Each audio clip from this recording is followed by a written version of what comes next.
आई हुई सारी संगत को बहुत सारा प्यार और बहुत सारी मुस्कुराहटें आपकी जिंदगी में। गुरु का आना कोई एहसान नहीं होता। आपके घर के जब वो घर आते हैं ना, तो वो कहते हैं ना, आजकल तो राजनीति में सारे समीकरण बदल जाते हैं, इसी तरीके से हमारी जिंदगी के बिना सारे समीकरण बदल जाते हैं। कैसे? पहले तो जो नॉर्मल चीज होती है वो जैसे आप अच्छे ऑर्गेनाइजर भी होगे ना, तब भी आपको लगेगा कि मुझे तो कुछ आता ही नहीं है, अगर आपके हाथ पैर भूल जाते हैं। ऐसा नहीं है कि गुरुजी ने आपको कोई डंडा मारना है या आपको कुछ कहना है, बट उनका मतलब आपको लगता है कि कोई कमी ना रहे। सब कुछ आते हुए भी कि प्लेटों का भी काम करना है, रात को लगता है टिश्यू फोल्ड किए थे कि नहीं किए थे, चम्मच रखे या भूल तो नहीं गए कहीं। छोटी छोटी बातें होती हैं। और भाई इतने सारे मुस्टंडे हो, थोड़ा ठीक तो करो इस चीज को। फोनों की टेक्नोलॉजी पता है,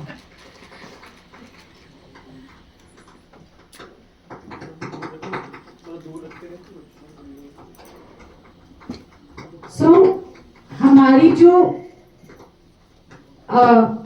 वेलकम, जैसे हमें गुरु जी का वेलकम करना है, क्यों वेलकम करते हैं हम गुरु जी को अपने घर में या हम सत्संग रखते हैं? सबसे पहले तो जिसके घर में भी सत्संग होता है ना, उसका घर घर नहीं रहता, वो एक दरबार बन जाता है। जैसे राजा अपना दरबार लगाता है, जैसे राजा अपनी संगत के लिए या अपनी प्रजा के लिए दरबार लगाते हैं, उसी तरीके से गुरु जी भी जब आते हैं तो दरबार लगाते हैं। और शहंशाह बैठे होते हैं तो सारे अपनी अपनी प्रॉब्लम्स बोलते हैं, इसकी समस्या का हल चाहिए, ये चाहिए, वो चाहिए। तो दूसरा, संगत जुड़ने आती है, ठीक है। पहले तो आती है, अपनी सारी अंदर की बात है वो गुरुजी को सारी बता देती है। फिर जब अंदर से सब कुछ वो कहते हैं ना, पॉइजन सा निकल जाता है ना हमारे अंदर, तो एक ठहराव सा आता है। और जब वो ठहराव आता है तो फिर हमारी जो रूह है, जो हमारी सोल है, वो जुड़नी शुरू होती है। पहले माइंड शांत होता है, माइंड एकदम बैलेंस हो जाता है, और उसके बाद फिर जिसको कहते हैं कि सोल तक बात पहुंचती है। कितनी सारी चीजें हमें गुरुजी ने गिफ्ट में दी हैं। ये सब चीजें जो मुझे लगता है कि हम बड़े जन्म से तरस रहे थे, हमको यूं ही दे दी, यूं ही। मतलब हमें कुछ करना ही नहीं पड़ा, ना कोई मेडिटेशन क्लासेस ज्वाइन करनी पड़ी, ना हमें कोई कोई चक्र खोलने पड़े, बस एज इट इज सारे चक्र, सारी मेडिटेशन आपकी जो होती है वो कनेक्शन बनाना चाहिए सोल का परमात्मा के साथ। सारी जद्दोजहद दुनिया के अंदर पूजा पाठ की भी यही है कि आपकी आत्मा, आपकी रूह परमात्मा से जुड़े। और गुरुजी ने तो हमें यूं ही जोड़ दिया, यूं ही। आप देखो कितने बड़े गुरुजी हैं कि कितना उनके हमारे कितने वडभाग हैं कि हमें ऐसा गुरु मिला है। गुरु तो वो हमको प्यार से बोल देते हैं गुरु जी, 4 लेटर वर्ड्स, साथ में जी ऐड कर देते हैं। बट इतनी हम्बलनेस है गुरु जी के अंदर, इतना सब कुछ था। पहले तो वो अपना बॉडीगार्ड लेके नहीं चलते थे, बाकी सब तो इधर के बॉडीगार्ड, आगे पीछे गाड़ियां होती थी, इन द सेंस की गनमैन। पर गुरु जी कहते थे कि मैं नहीं अपना, कह रहे कि जो मैं अपनी खुद की रक्षा नहीं कर सकता तो तुम संगत की क्या रक्षा करो, है ना। तो ये गुरु जी का एक अपना होता था। कितने जब पंजाब में बहुत बुरा हाल था, तब कितने ही लोग आते थे, कितने ही जिसको कहते हैं कि टेररिस्ट वगैरह होते थे, बहुत ज्यादा आतंकवाद था वहां पर पंजाब में। तो तब भी वो आते थे मारने गुरु जी को, ऐसा नहीं है। गन वहां पर आते थे कि गुरु जी हैं एंड ऑल दैट, क्योंकि वो नहीं सहन कर पाते थे। बट सुबह पर देखते थे कि सारी गन्स वहीं पड़ी हुई हैं, सारी की सारी AK-47 वहीं पड़ी है गुरु जी के दरबार के अंदर। परमात्मा की जो जिसको कहते हैं ना होंद होती है, जो परमात्मा की जो एसेंस होती है, वो अपने आप महसूस होती है। जब हम कहते हैं गुरु नानक देव जी ने सज्जन तारे तारे ये सब तारे, तो एक डाकू को भी संत बना दिया। ये होती है पावर परमात्मा की, महापुरुषों की, जो धरती पे अवतार लेते हैं सिर्फ जगत कल्याण के लिए। और मुझे हमेशा कहते थे कि मैं ना किसी का माड़ा नहीं कर सकता कभी भी। क्यों? क्योंकि वो प्यार थे। जब आपको प्यार होता है ना सबसे, तो आप किसी का माड़ा नहीं कर सकते। आप किसी के, चाहे वो कितना भी आपके साथ बुरा कर ले, फिर भी आप उसका बुरा नहीं सोच पाते और कर नहीं पाते। ये पाठ हमको गुरुजी ने इतने प्यार से, सहज भाव से, शब्द कीर्तन के थ्रू सिखाया। सीखोगे तो अच्छा है, नहीं सीखोगे 10 साल बाद सीख लोगे, 100 साल बाद सीख लोगे, मे भी अगले जन्म में सीख लोगे। तो बस गुरुजी से अरदास यही करो कि हम गुरुजी सीखने वाले बने, हम ये जीवन अपना सफल करके जाएं। हम ये जीवन, अगर वो सेवा करवा भी रहे हैं आपसे और सेवा ले भी रहे हैं, हम करने वाले नहीं हो सकते, सेवा वो लेते हैं हमसे। आप ट्राई कर लो किसी दिन सेवा करने के लिए, आपसे हो ही नहीं पाएगी। क्योंकि जब तक उनकी पावर, जब तक आपकी इंटेंशन, और सेवा के पीछे भी भाव होना चाहिए, इंटेंशन होनी चाहिए अच्छी। आप अगर सोचे कि मैं सेवा करता हूँ, मैं करती हूँ, मैं संगत जोड़ता हूँ, मैं संगत जोड़ती हूँ, जहां पर ये मैं आती है ना, वहां पर गुरु नहीं मिलता। वो कोशिश करेगा, ऐसा नहीं कि गुरुजी आपको छोड़ के चले जाएंगे अगर आपकी मैं नहीं, गुरुजी आपको वो मैं से हटाना चाहेंगे। He will work on you. वो आप पे पूरी मेहनत करते हैं, बार बार शब्द मतलब सत्संग में बुला लेंगे, बड़े मंदिर बुला लेंगे, इधर दौड़ा उधर दौड़ा। बंदा सोचता है मन, हमारी प्रॉब्लम्स तो वहीं की वहीं है, ये हमें बार बार सत्संगों में दौड़ाए जा रहे हैं, मतलब वेले बैठे ऐसी। ये सारे क्वेश्चन मार्क्स आते हैं, ये बहुत प्रैक्टिकल चीज है। वो आपको भगाते हैं, दौड़ाते हैं, क्यों भगा रहे हैं, क्यों सत्संग में बुला रहे हैं, क्यों आपसे सेवा ले रहे हैं, ये वो जानते हैं और आप जानते हो, और तीसरा बंदा कोई नहीं जानता, और शायद आप भी नहीं जानते हो, क्योंकि आपके अंदर वो क्लीनिंग कर रहे हैं, आपकी सफाई हो रही है। जब तक आप अपने आप को क्लीन नहीं करोगे तो आपको गुरु की बात समझ में नहीं आएगी। जितना मर्जी आप जोर लगा लो, लोग कहते हैं साडा ते कनेक्शन है, सानू गुरुजी ने ए दिखाया, सानू गुरुजी ने वो दिखाया। मैंने कहा गुरुजी सबसे इंपॉर्टेंट चीज है उनका एहसास। उनके हुक्म जब आते हैं तो वो जोर लगता है, बचते हैं, वहां डाउट नहीं होता, वहां क्लैरिटी होती है। जहां पर आपको डाउट लगता है पता नहीं गुरुजी ने मुझे कहा है या नहीं कहा है, या गुरुजी का कोई मैसेज मेरे को अंदर से फील हो रहा है या नहीं हो रहा है, तो उसका समझ लो कि आप गुरु पे ही डाउट करना शुरू कर दो। अगर जोर पड़ रहा है तो आप वो करके ही छोड़ोगे, फिर दुनिया इधर हो जाए या उधर हो जाए। तो जब वो जोर आता है और आपके मन में क्लैरिटी आती है कि हाँ यही है, समझ लो ये गुरुजी का हुक्म है। वो कहते ना, अच्छा हमें गुरुजी का ना ऐसे मैसेज आया, ऐसे आया, वो आया, वो आया। हम क्या करते हैं, ढूंढते हैं, हम चीजें ढूंढते हैं, हम गुरुजी के मैसेजेस ढूंढते हैं। ओम बन गया, इसमें अच्छी बात है, क्योंकि आप उसमें ही खुश हो। आपको वो नजारे वही दिखाएंगे जिसमें आप खुश हो। ओम बन गया, बस आपकी जर्नी उधर तक ही रह जाती है। अच्छा वो गुरुजी की फोटो में गुरुजी बन गए, भाई गुरुजी की फोटो तो गुरुजी की है, उसमें भी आप कुछ ढूंढ रहे हो। आप क्यों ढूंढ रहे हो? आप ओम क्यों ढूंढ रहे हो? दिखा भी देंगे, ये ले ओम। कई बार चपाती में आते हैं, वो आपकी ब्लेसिंग होती है, ले मार फोटो लगा लगा के फेसबुक पे, ये देखो हमारी थाली में ओम बन गया। दिस वॉज योर ब्लेसिंग, आपकी ब्लेसिंग है। आपको पता है उसकी अहमियत क्या है, और गुरुजी को पता है आपको क्यों ब्लेस ऐसे करना है। आप वो जितना आप ढूंढते हो ना, उतने तक ही आप रह जाते हो, उससे आगे जा ही नहीं पाते आप लोग। वो दुनिया के हेर फेर में रह जाते हो, दिखावे के हेर फेर में रह जाते हो, तो बस फिर ये जन्म सफल कैसे हो? हमारा जन्म ऐसे नहीं सफल होगा। इसीलिए जुड़ना है तो प्यार से जुड़ो, दिल से जुड़ो। हम तो कुछ गुरुजी को दे भी नहीं सकते, क्योंकि हम खुद ही कटोरे लेके बैठे होते हैं गुरुजी के पास।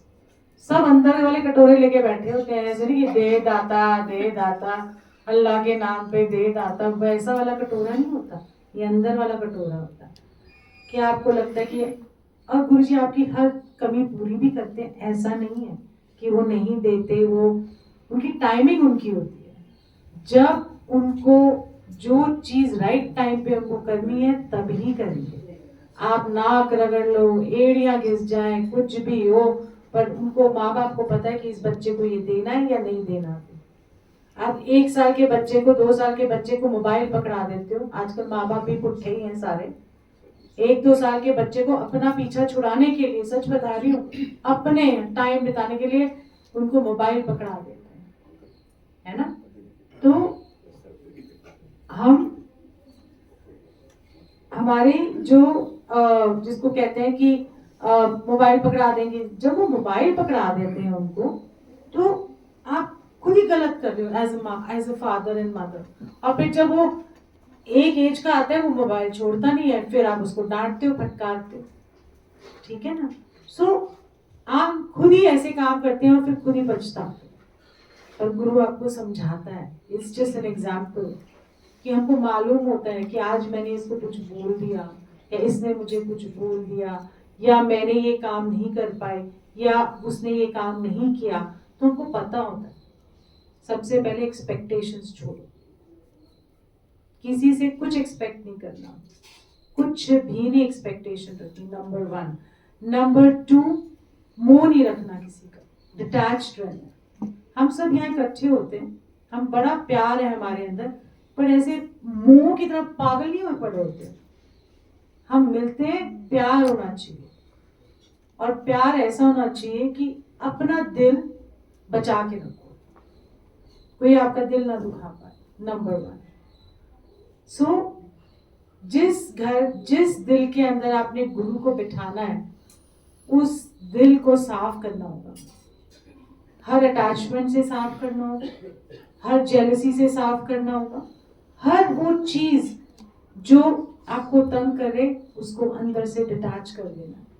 तभी गुरु आपके अंदर समा पाएगा, तभी गुरु आपके अंदर आ पाएगा, और तभी गुरु की, जिसको कहते हैं ना, एहसास होगा आपको। नहीं तो आप दुनिया में भटक ही रहे हो, कर रहे हैं ना, कभी इधर टकरे मार देते हैं, कभी उधर टकरे मार देते हैं, किसी ने कुछ बोल दिया वहां टक्कर लग गई, है ना, किसी रिश्तेदार की टक्कर लगी, किसी दोस्त यार की, हम ठोकरी खाते होते हैं।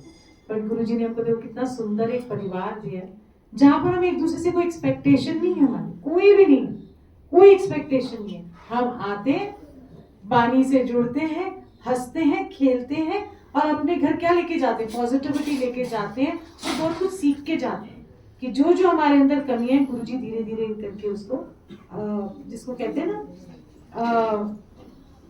उसको साफ कर रहे होते हैं।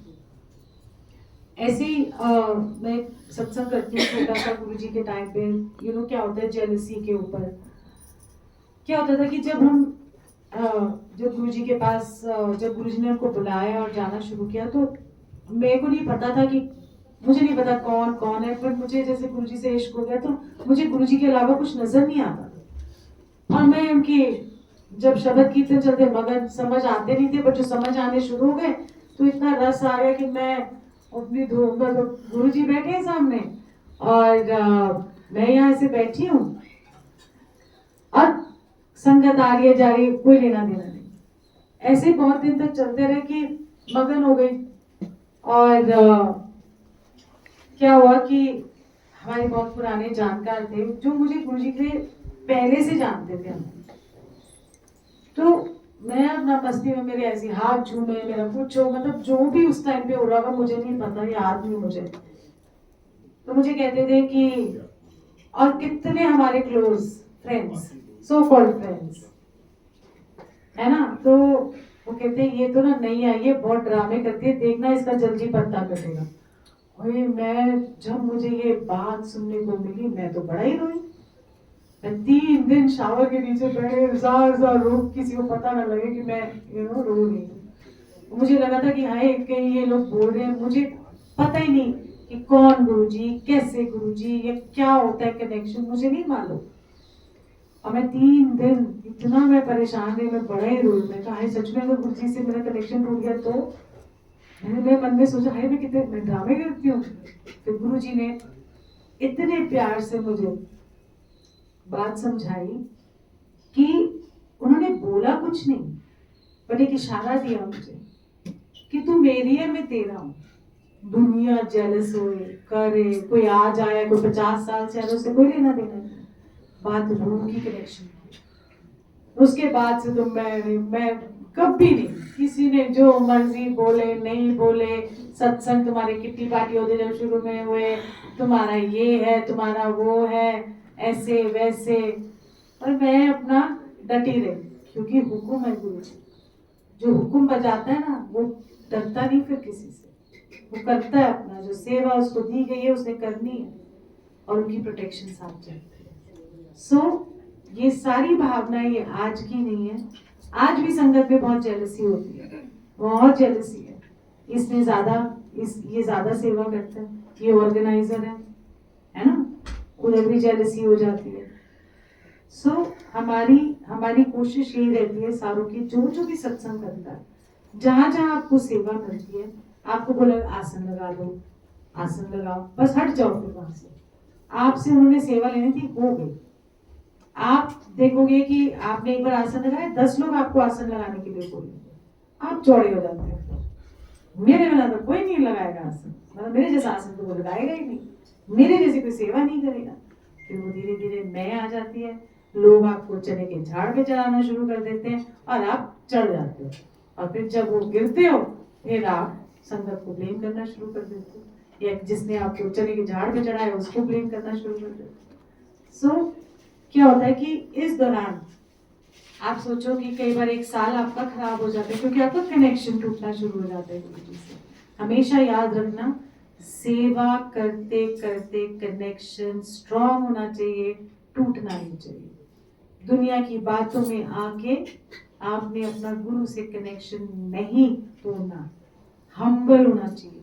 सेवा करते करते आपके बोल भी मीठे हो जाएंगे, सेवा करते करते आप ये देखोगे कि आप हम्बल हो जाओगे बहुत ज्यादा, और ये सेवा के एक मायने रहते हैं कि आप सेवा करते करते ऐसे बन गए, ऐसे बन गए।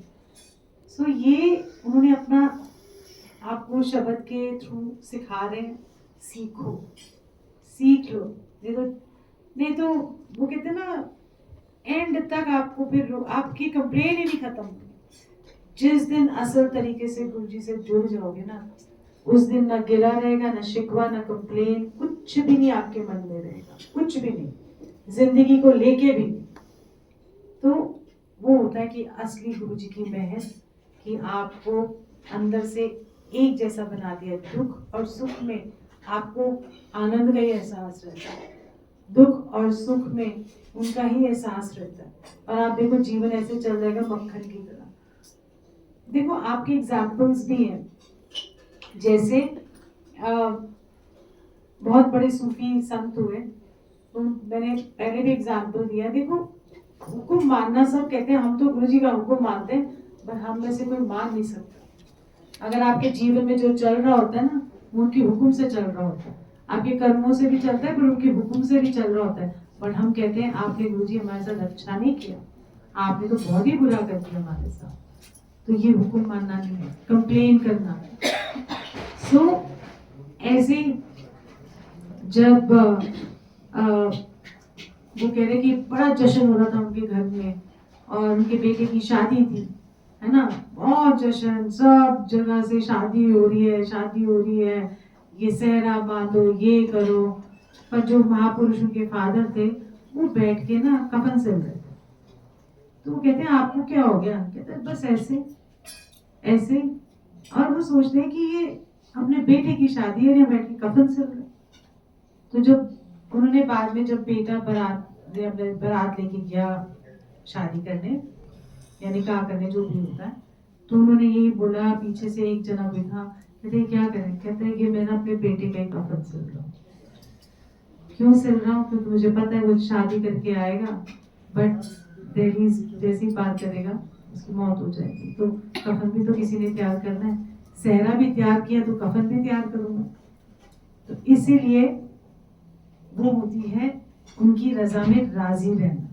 ये होती है उनकी रजा में राजी रहे। हम नहीं कर पाएंगे, ये बहुत औखा है हमारे लिए, बट यही होता है हुक्म मानना, हुक्म बजाना। ये उनके वो कहते हैं ना आने वो कहते हैं ना उनके हुक्म पर हमसे हो नहीं पाता ये हुक्म। सो धीरे धीरे आपने गुरुजी से प्यार से जुड़ना। आई थिंक आप लोग बहुत अब आते हो और सत्संग भी सुनते हो कि गुरुजी के लिए कुछ भी इम्पॉसिबल नहीं है, कुछ भी नहीं। उनकी डिक्शनरी इम्पॉसिबल नाम की चीज नहीं है। बट धीरे धीरे आप सोचोगे कि आप चीजों से हट जाते हो और सोचते हो कि गुरुजी का प्यार मिलता रहे, उनका एहसास मिलता रहे, यही काफी है हमारे जीवन को आगे बढ़ाने के लिए। सो ये धीरे धीरे गुरुजी आपको सिखाते प्रेम। वो आपको प्यार देने आए थे और आपका भी फर्ज है कि उनको प्यार देना। और लंगर को ये मत सोचो कि ये ऐसा वैसा लंगर है, पूरा लंगर खाना चाहिए, आपकी मेडिसिन होती है। आपको नहीं पता आपके शरीर में क्या चल रहा है, तो पूरा लंगर भी आपने खाना है, आपकी मेडिसिन है। मैं बार बार बोलती हूँ, बार बार बोलती हूँ। मैं यही कहती हूँ कि कई बार इतना गुरुजी खिला देते थे, इतना खिलाते थे, सोचते हमसे तो खाया ही नहीं जाएगा, बट कितनी हमारे अंदर उन्होंने चीजें ठीक करी होंगी। मैं तो ये सोचती हूँ। लोग कंप्लेन करते थे, वाई गुरुजी इतना सारा खिलाते हैं, एक रोटी किसी ने खानी, किसी ने ऐसे ऐसे करके। हमको 4 मिलती थी, हम 4 खाते। जो आपकी प्लेट में आए वो आपकी ब्लेसिंग है, चाहे बड़े मंदिर जाओ या सत्संग में जाओ, ठीक है।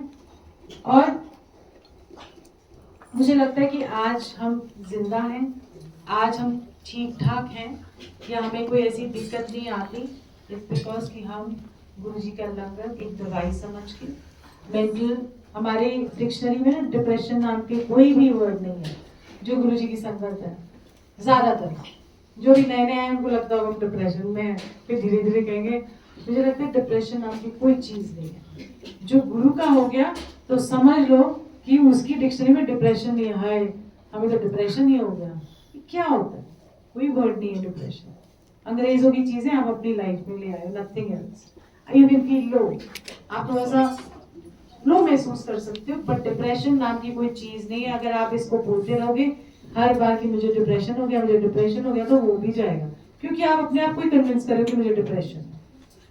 जिसकी लाइफ में गुरु है, अगर वो बोलेगा डिप्रेशन है, तो फिर वो गुरु की संगत अभी पढ़नी नहीं। सिंपल सी बात है, सिंपल। और डिप्रेशन है, ऐसे पकड़ के बैठे, एंजाइटीज है, वो सब रहेंगी जिंदगी में।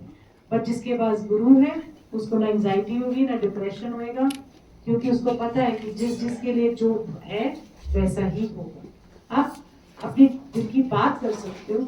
आप अरदास भी क्या करोगे, इसको ठीक कर दो, मे भी उसकी जिंदगी में ठीक होना नहीं लिखा होगा, और आप जबरदस्ती अरदास करते हो।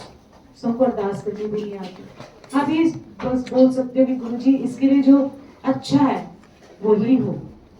सिंपल है ना, आपने कुछ मांगा ऐसा, बस उसके लिए जो अच्छा है, उसकी सोल के लिए अच्छा है, उसके शरीर के लिए अच्छा है, वो आप गुरुजी से कह सकते हो।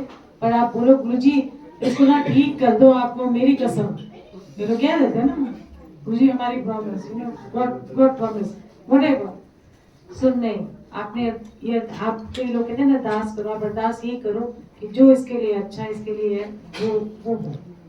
क्योंकि आप गलत अरदास करोगे तो वो बेचारा गलत, उसका मतलब उसको नुकसान भी हो सकता है। क्योंकि एक बार ऐसे ही कोई आया, बहुत बुजुर्ग थी वो लेडी, मतलब एक आई संगत में, उन्होंने बोला कि मेरी मदर बहुत बीमार है और बहुत ओल्ड थी वो, इनके लिए अरदास करो ये ठीक हो जाए। तो मैंने बोला मैं तो अरदास नहीं करूंगी, जो उनके लिए अच्छा है वही हो। आपकी मदर कितने 80-90 साल से ज्यादा, आप क्यों उनको क्यों उनको जीवन देना है? क्यों आप चाहते हो कि ये और जिए? या फादर या कोई भी ऐसा कोई भी रिश्ता, उन्होंने अपनी जिंदगी जी ली है, और जब टाइम आएगा तो गुरु उनको अपने साथ लेके जाएगा। उनको पता है कि इतना ही इसका कर्म रहेगा। सो हम मांग भी गलत करते, बहुत गलत मांग कर देते हैं। और गुरुजी ऐसा नहीं कि पूरी नहीं करते ऐसी चीजें, क्योंकि उनको पता है कि इसको तो पता ही नहीं है कुछ भी, और ये ऐसे ही बोले जा रहे। ऐसी कोई बहुत बीमार था भाई, बहुत ज्यादा, तो वो लेडी आके बोलती कि मेरे को ना, उनको गुरुजी को बोला ठीक कर दो, बिल्कुल वेजिटेबल हो गया था, ना बोल सकता था ना खा सकता था, बस ऐसे ही सेमी कॉन्शियस स्टेट में पड़ा हुआ था। तो मैंने बोला आप गलत अरदास करते हो, आप सेवा कर लो। तो अगर वो वेजिटेबल हो गया है तो अगर वो ठीक नहीं होगा, ऐसे ही रहेगा, मे बी 10 साल और ऐसे ही रहेगा, तो करो फिर सेवा, पैसे लगाओ, अपना तन मन दो, सब कुछ करो, फिर तो जाने ना ये अरदास पूरी होगी, क्योंकि जरूरी नहीं है कि वो ठीक हो जाए। सो गलत अरदासें हम करते हैं और गलत फिर हम सोचते हैं कि ये होना चाहिए, पर नेक्स्ट डे उसकी दादी की डेथ हुई। मैं कहते तो मुक्ति मिली ना, गुरु जी के यहाँ से गए हो तो मुक्ति मिली उसको, क्यों उसके लिए गलत करते हो? ना आपसे सेवा होगी, ना आप पैसा लगा पाओगे, क्या फायदा इस चीज का? फिर आप खुद ही पिसोगे, फिर खुद ही बोलोगे कि हे प्रभु ले जाओ उसको, रहोगे ना, ऐसे कहते हैं। सो अरदास का भी एक तरीका है कि जिसके लिए जो भी भला है, अच्छा है, गुरु जी आप ज्यादा जानते हो, आप देख लेना, हमें नहीं पता। सो छोटी छोटी बातें होती हैं जो हमको पहले तो अपना कनेक्शन स्ट्रॉन्ग बनाओ, पहले अपने आप को सेंटर करो, हार्मनी में रखो, और अपना कनेक्शन बनेगा। जब आपका कनेक्शन बनेगा तो आप जब गुरु जी के बारे में बताओगे किसी को, तो वो भी कनेक्ट हो जाएगा। अपना ही तो कनेक्शन है नहीं, बस वो ट्रेंडिंग गुरु जी है तो इसलिए सबको बोलते रहते हैं गुरु जी के पास ये बात।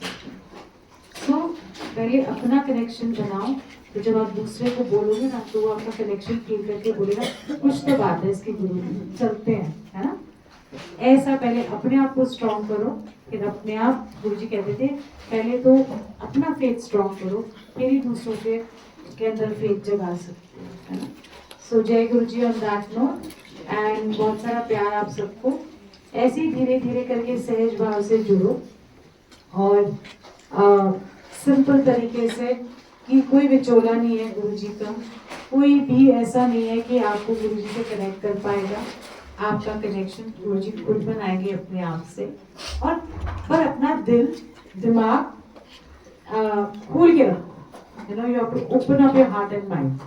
ऐसा नहीं है बंद कर लो और सोचो गुरु जी ब्लेसिंग ही नहीं दे रहे। खोल लो अपना दिल और दिमाग भी, be open to his will, be open to his love.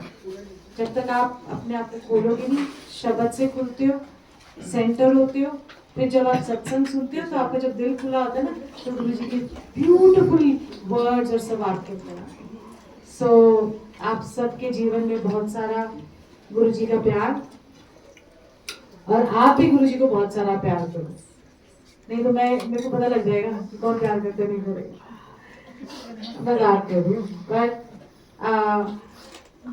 ऐसे जीवन में हमें गुरु जी ऐसे पल देते रहे, जद्दोजहद में भी अगर हमको ये पल मिल रहे हैं ना तो बहुत लगता है। इतनी सब चीजों के बावजूद भी हमको ये जो पल दे रहे हैं ना 2-3-4 घंटे के, मैं ये कहती हूँ कि स्वर्ग हमने महसूस कर लिया। हमें ऊपर के स्वर्ग में जाना ही नहीं है, हमको नीचे का स्वर्ग ही अच्छा लग रहा है ना।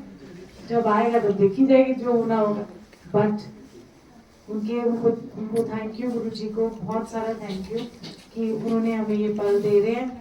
और ऐसी गुरु जी हमारी बस मन की इच्छा है कि ऐसे पल देते रहे कि हमारा जीवन सफल हो जाए, और हम आखिरी में उनके चरणों में जाके विलीन हो जाए। अच्छा, मुझे चरणों से एक बड़ी अच्छी बात याद आ गई। हम कहते हैं ना कि गुरु जी के चरण बसाए रखो हमारे हृदय में, चरणों में जगह दे दो। आपको कभी इस बात का एहसास है कि चरणों का मतलब क्या होता है?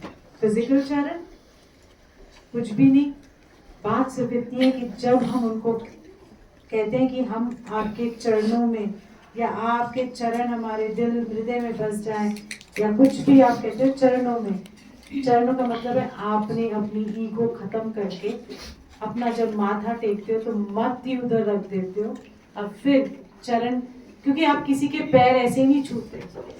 जब आप पैर छूते हो तो आप उनको पूरी इज्जत मान देते हो कि मेरी मत आपके यहाँ और आपकी मत मेरे से। ऐसी पैर नहीं आप छूते सकते, और छूने भी नहीं चाहिए ऐसे पैर, क्योंकि उसकी मट्टी पर मैं खराब हो तो क्या करूँगा, रिश्ता ऐसा हो तो क्या तो इसलिए जब गुरु जी के आप चरणों में मत्था टेकते हैं तो चरण का मतलब है कि उतना नीवापन आ गया कि उनके चरण ही हमको सुहावने लगते हैं। उनके चरणों में जो हमारी मत जब नीचे जाती है तो तब उनके चरण हम लेके जा सकते हैं। ये हम्बलनेस का एक निशानी होती है। सो प्यार करोगे गुरु जी से? बहुत सारा? मजा आ गया सुन के यार। और ऐसे ही चलते रहो आगे जीवन में, ऐसे ही। फिर गुरु जी कहते हैं चकदे फट्टे, तो हमने अपनी जिंदगी के चकदे फट्टे करके जाने हैं, है ना? साथे सू लगे हुए मिर्ची है ना? एनीवे, और कोई सत्संग करना चाहे तो डेफिनेटली करें। अभिषेक थैंक यू बोल दे, इधर आ जा। मेरे भी बहुत तेज भूख लग रही है।